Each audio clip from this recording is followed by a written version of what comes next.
Assalamualaikum semuanya, selamat datang di podcast Bedah Jurusan. Gimana nih kabar teman-teman semuanya? Semoga di tengah kondisi pandemi seperti sekarang ini, kita selalu diberi kesehatan ya. Oh ya, sebelumnya perkenalkan nama saya Bani. Saya mahasiswa semester 6 dari jurusan Pendidikan Guru Pendidikan Anak Usia Dini di Universitas Negeri Jakarta. Nah, di podcast kali ini saya ingin sharing mengenai jurusan PG PAUD di UNJ. Mulai dari hal-hal yang akan nanti kita pelajari di jurusan ini, sampai membahas prospek kerja setelah teman-teman lulus nanti. Intinya di sini teman-teman bakal mengenal seluk-beluk perkuliahan di jurusan PG PAUD. Buat teman-teman yang baru aja lulus SMA dan bingung untuk milih jurusan apa dan di mana, atau mungkin teman-teman sudah memiliki minat untuk ngambil jurusan PG PAUD di UNJ, teman-teman harus dengerin nih podcast ini sampai selesai. Dan nanti di akhir saya juga mau coba menjawab pertanyaan-pertanyaan dari teman-teman beberapa hari lalu di Instagram BMP PG PAUD. Oh iya, for your information aja nih. Kalian tahu gak kalau jurusan PG PAUD pertama di Indonesia itu ada di UNJ? Kalau bisa dibilang PG PAUD UNJ ini adalah sosok ibu ya dalam bidang PAUD di Indonesia. Makanya nggak jarang kita juga dapat kunjungan dari dosen dan mahasiswa jurusan PG PAUD dari kampus lain. Gak hanya itu, kita pun juga sering nih bekerja sama dengan praktisi dan akademisi internasional dalam mengadakan kegiatan seminar, kajian, kuliah umum, dan lain-lain. Membahas tentang jurusan ini, saya sering banget nih dikepoin dan ditanya-tanya oleh orang-orang yang mungkin masih awam ya tentang jurusan PG PAUD. Misalnya kayak, Bani kuliah di jurusan PG PAUD susah gak sih? Atau Bani bener gak sih jadi mahasiswa PG PAUD kuliahnya nyanyi-nyanyi dan tepuk tangan doang? Jawaban-jawaban dari pertanyaan ini menarik nih untuk dibahas di podcast kali ini. Oke teman-teman, kalau dari kalian kira-kira apa sih yang terlintas di pikiran saat mendengar jurusan PG PAUD? Mungkin nggak jauh-jauh dari profesi guru TK, anak kecil, dan kuliahnya bakal happy karena banyak nyanyi-nyanyi dan main-mainnya. Yap, bener banget kalau teman-teman berpikir kayak gitu nggak salah kok. Karena segalanya kalau bersama anak kecil pasti menyenangkan. Tapi apa yang bakal kita pelajari nantinya jauh lebih dalam dari apa yang kita pikirkan. Awalnya saya mikir juga kayak gitu teman-teman. Dan setelah saya berkuliah di jurusan ini, ternyata dunia anak usia dini nggak sesederhana itu. Justru banyak banget keunikannya dan banyak ilmu yang belum pernah saya pelajari. Sebelumnya, coba kita bedah dulu kali ya, makna dari kata jurusan pendidikan guru pendidikan anak usia dini ini. Di dua kata pertama, yaitu ada pendidikan guru. Nah, di jurusan ini, teman-teman bakal dibimbing, dibina, dan dibentuk untuk menjadi figur seorang guru. Tapi bukan berarti ketika lulus nanti, teman-teman hanya bisa menjadi seorang guru aja. Tapi masih banyak kok prospek kerja setelah teman-teman menyelesaikan studi di jurusan ini, yang nantinya akan kita bahas lebih jauh. Di kata selanjutnya, yaitu pendidikan anak usia dini. Di jurusan ini, teman-teman bakal diajarkan bagaimana mendidik atau bahasa kerennya yaitu menstimulasi anak usia dini. Nah sekarang siapa sih anak usia dini itu? Kalau menurut Undang-Undang Sisdiknas, anak usia dini itu merupakan anak-anak yang memiliki rentang usia dari 0 tahun atau bisa kita sebut dari lahir kali ya, sampai usia 6 tahun. Jadi anak-anak yang berusia 0 sampai 6 tahun merupakan ranah atau ruang lingkup kita dalam proses pengajaran nantinya. Dan mereka inilah yang akan menjadi bagian peserta didiknya. Dari rentang usia ini, kita bakal belajar banyak hal seperti karakteristik anak usia dini, dan kita juga akan mempelajari tumbuh kembangnya, serta stimulasi-stimulasi apa yang harus diberikan nantinya. Jurusan ini cocok banget buat kalian deh yang suka sama anak-anak. Nah, dari sini udah mulai kelihatan ya, kalau cakupan pembelajaran di jurusan PG PAUD ini ternyata lumayan luas. Oke, next, saya akan coba membedah apa saja yang akan kita pelajari di jurusan ini.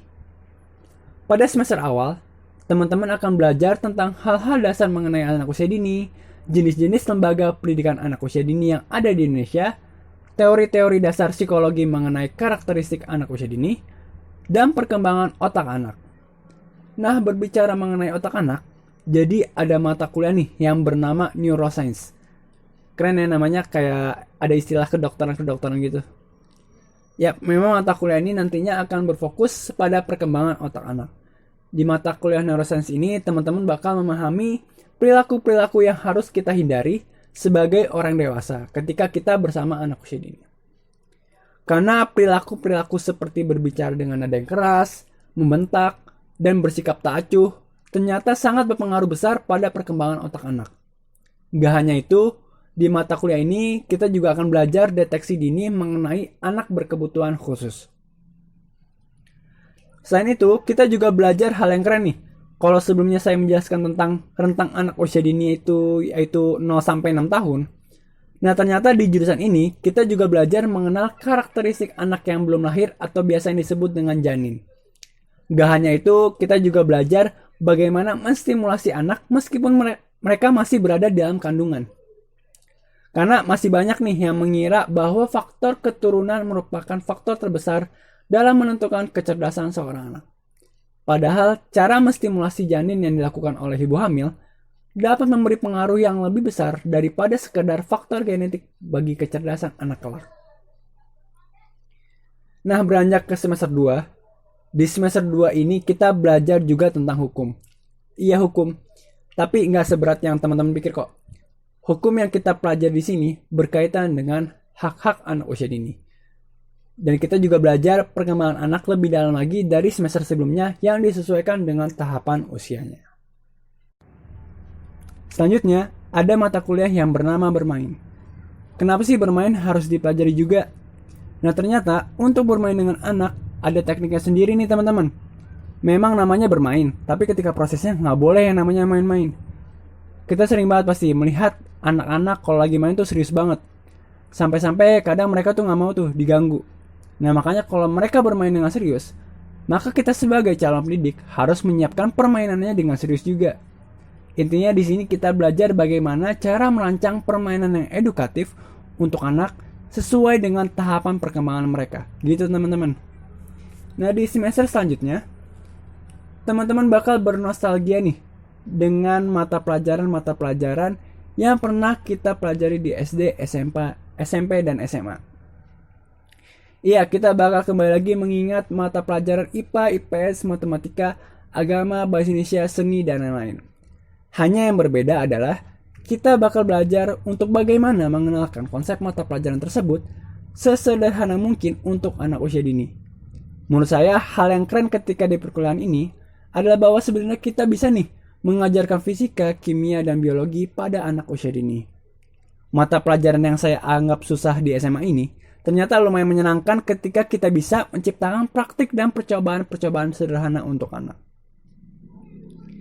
Nah, tadi saya menyebutkan ya, kalau ada mata pelajaran atau mata kuliah seni di jurusan ini. Yap, di sini teman-teman bakal belajar memainkan alat musik, belajar melukis, bahkan sampai belajar menari. Dan pelajaran-pelajaran ini dipisah teman-teman. Jadi nanti kita bisa berfokus buat belajar macam-macam kesenian tersebut. Dan ketika belajar tari, teman-teman akan punya kesempatan pengalaman yang nggak bisa dilupain. Beberapa minggu teman-teman akan menghabiskan waktu bersama anak-anak, menyiapkan koreografi untuk menari, membuat kostum tari, sampai menata panggung. Dan semua ini demi penampilan pentas seni yang akan dimeriahkan oleh anak-anak tersebut. Nah, menjelang semester akhir, setelah teman-teman berhasil lulus dalam mata kuliah sebelumnya, sekarang waktunya untuk menyusun program-program pembelajaran yang menurut teman-teman sekiranya sesuai untuk mereka. Nah, sudah mulai merasakan ya menjadi seorang guru yang benar-benar mengajar di sekolah.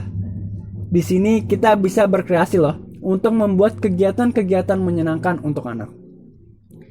Yang mungkin program teman-teman buat ini bisa berguna banget karena bisa menjadi pegangan sekaligus proyek ketika teman-teman siap mengajar setelah lulus nanti. Selain itu, kita juga diajarkan bagaimana membangun dan mengelola lembaga PAUD sendiri. Mulai dari tahap mengatur dan mendesain bangunan, mempersiapkan sarana dan prasarana, sampai membuat publikasi sebagai ajang promosi untuk lembaga PAUD yang telah kita buat. Kalau misalnya teman-teman punya dana yang cukup, pasti deh ketika belajar mata kuliah ini ingin rasanya langsung cepet-cepet buat PAUD sendiri. Karena proyek ketika kita buat lembaga PAUD sendiri benar-benar disesuaikan dengan prosedur yang telah ditetapkan. Mata kuliah ini menunjukkan bahwa ketika kita lulus nanti, kita mempunyai peluang yang sangat besar untuk membangun PAUD sendiri. Teman-teman bisa bayangin kalian yang membangun PAUD itu sendiri dan kalian juga bisa membuat rancangan program sendiri. Dan kalian juga punya kesempatan untuk mengajar di PAUD kalian sendiri. Semua mimpi teman-teman memang telah disiapkan di jurusan PG PAUD. Nah itu ya sedikit gambaran mata kuliah yang akan teman-teman pelajari di jurusan PG PAUD UNJ.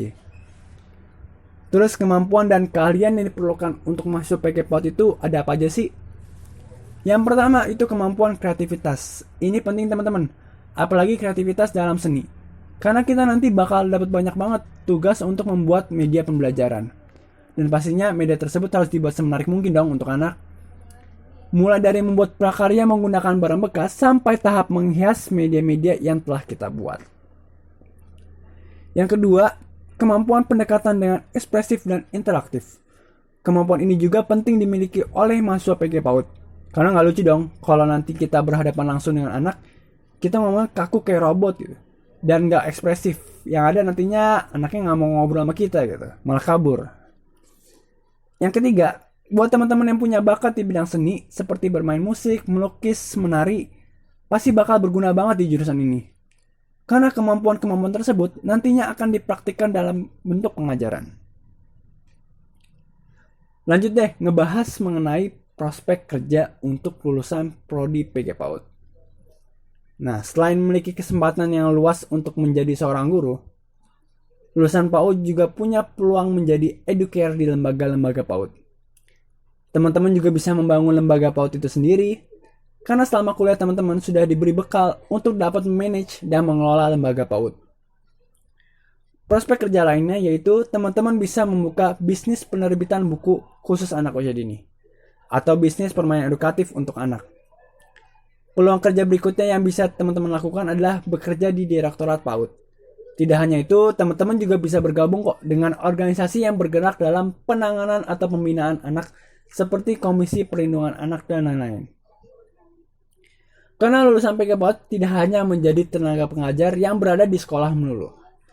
Nah, kalau teman-teman punya ketertarikan dalam bidang musik, kalian juga bisa nih jadi komposer lagu untuk anak usia dini.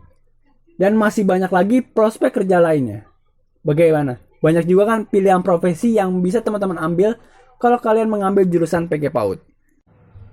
Nah, terakhir nih, saya mau bahas fasilitas yang ada di PG PAUD UNJ. Nah, PG PAUD UNJ ini, selain punya ruang kelas yang nyaman, kita juga punya perpustakaan khusus yang isinya buku-buku tentang pendidikan anak usia dini. Selain itu, kita juga punya lab yang bernama TTK Ceria, yang nantinya di beberapa mata kuliah, kita bakal bisa terjun dan melihat secara langsung kegiatan pembelajaran, sarana prasarana, dan penataan ruangan yang sesuai standar untuk lembaga pendidikan anak usia dini. Kita juga bisa melihat langsung nih guru-guru mengajar di TK. Oh ya, lab TKI yang dimiliki UNJ ini merupakan laboratorium PAUD terbaik se-Indonesia. Jadi untuk kualitasnya nggak perlu diragukan lagi teman-teman. Nah, selanjutnya saya mau mencoba menjawab ya pertanyaan-pertanyaan yang kemarin ada di Instagram BMPP PAUD. Langsung aja ya ke pertanyaan pertama. Yang pertama, apa yang membuat PG PAUD itu sendiri masih dipandang sebelah mata oleh orang-orang? Yap, seperti di awal podcast memang masih banyak banget ya yang mengira bahwa pembelajaran PAUD hanya tepuk tangan, menyanyi, dan bermain-bermain aja. Padahal proses pembelajaran PAUD itu sendiri sangat berpengaruh besar pada masa depan anak. Saya mulai berterima kasih kepada pemerintah ya, dengan hadirnya Bapak Nadiem Makarim selaku Menteri Pendidikan dan Kebudayaan yang mulai fokus pada peningkatan kualitas PAUD di Indonesia. Mungkin ini bisa menjadi sebuah langkah awal ya, untuk membuka mata masyarakat mengenai dunia PAUD itu sendiri. Dan kita sebagai mahasiswa harus nih memanfaatkan momen ini untuk membuat inovasi-inovasi baru seperti program pembelajaran, metode pengajaran, media edukatif, dan lain-lain. Dan kita sebagai masyarakat penting juga nih ikut menyukseskan program tersebut. Caranya bagaimana? Ya minimal langkah awal kita adalah dengan mendukung lembaga-lembaga PAUD di sekitar kita. Karena memang masih banyak lembaga PAUD yang tidak memiliki sarana dan prasarana yang memadai untuk proses pembelajaran. Kita juga dapat sambil memberikan wawasan nih dengan mensosialisasikan pentingnya PAUD ke kerabat-kerabat terdekat kita. Karena untuk masalah mendidik anak itu nggak boleh main-main teman-teman. Makanya ada istilah untuk mendidik seorang anak itu butuh orang sekampung. Yang artinya ini tidak hanya dilakukan oleh orang tua dan guru aja. tapi butuh semua elemen masyarakat hanya demi mendidik anak. Semoga terjawab ya pertanyaannya. Pertanyaan kedua, pelajaran di PG PAUD yang kakak suka apa? Dan apa aja sih yang harus kita pelajari di PG PAUD? Nah, kalau apa aja sih yang harus kita pelajari di PG PAUD itu sudah saya jelaskan ya sebelumnya. Nah, kalau untuk pelajaran yang saya suka adalah ketika mata kuliah bermain kayaknya. Ya, mungkin di mata kuliah ini benar-benar diberi pemahaman ya, bahwa ternyata yang selama ini mungkin saya pikirkan tentang PAUD itu mudah dan gampang, cuman tepuk tangan dan nyanyi dong, itu ternyata salah teman-teman.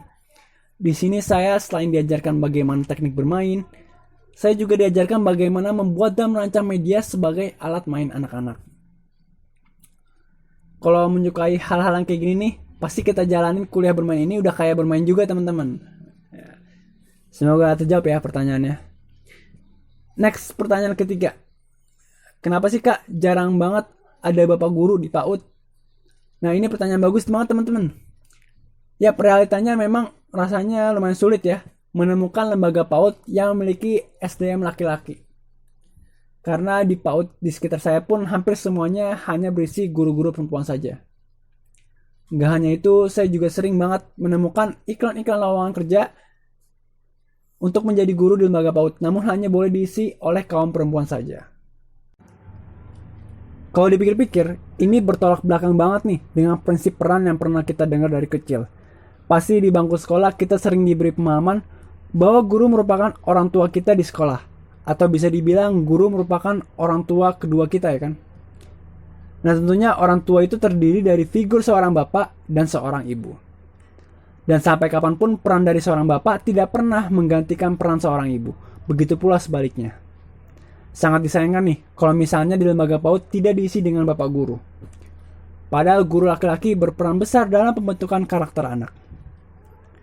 Menurut saya, ada dua faktor nih mengapa di PAUD itu jarang ada bapak guru.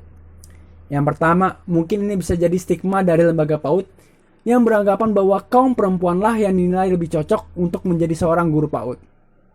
Karena selain mengajar, perlu adanya pengasuhan, maka kaum perempuan yang dirasa dapat menjalankan tugas-tugas tersebut. Faktor lainnya adalah minimnya laki-laki yang ingin terjun dalam bidang PAUD, dan faktor ini mungkin disebabkan karena faktor yang pertama. Selain itu, jika membicarakan masalah gaji, maka sampai saat ini gaji yang diberikan oleh guru PAUD tidak sepadan dengan pengorbanan yang mereka lakukan teman-teman. Hal ini mungkin juga bisa jadi pemicu nih dalam menurunnya kualitas PAUD itu sendiri. Jika dari pendidiknya saja tidak mempunyai SDM yang berkualitas, maka bisa dibayangkan PAUD di Indonesia akan sulit berkembang. Yap, SDM berkualitas menurut saya adalah setidaknya di setiap lembaga PAUD memiliki sosok-sosok yang dapat berperan sebagai orang tua dengan diisi oleh guru laki-laki dan guru-guru perempuan. Semoga terjawab ya pertanyaannya. Dan pertanyaan terakhir nih, kenapa mahasiswa PG PAUD sedikit banget yang laki-lakinya? Ya saya juga bingung ya, kenapa sepi banget minat jurusan PG PAUD dari kaum laki-laki. Ini buat teman-teman yang dari kaum laki-laki ya. Jujur jurusan ini menurut saya enak banget kok. Kalau ditanya mudah atau susah ya, saya bisa bilang bahwa semua jurusan juga pasti ada mudah sama susahnya. Dari semester ini saya dapat banyak banget pengalaman teman-teman. Apalagi karena saya laki-laki ya, saya sering banget nih diajak bersama dengan beberapa dosen dan alumni. Alhamdulillah saya mendapatkan kesempatan untuk mengajar beberapa lembaga PAUD dengan gaji ya bisa dibilang lumayan banget untuk tingkat mahasiswa. Apalagi saya juga belum lulus nih. Dan ketika saya observasi, beberapa PAUD pun juga mengajak saya ya untuk segera melamar di PAUD mereka setelah saya lulus nanti. Ya itu ya sedikit gambaran sih buat teman-teman. Bahwa ya alhamdulillah laki-laki di jurusan PG PAUD pasti memiliki banyak pengalaman dan kesempatan yang luas untuk bekerja langsung setelah lulus nanti. Nah dari penjelasan tadi gimana nih teman-teman? Masih mikir jurusan PG PAUD nyanyi dan tepuk tangan aja? Udah mulai tertarik belum untuk melanjutkan studi di jurusan PG PAUD di UNJ? Oke, sampai sini dulu podcast beda jurusan PG PAUD.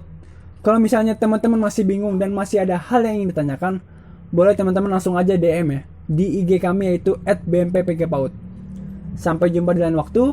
Kurang lebihnya mohon maaf. Wassalamualaikum warahmatullahi wabarakatuh.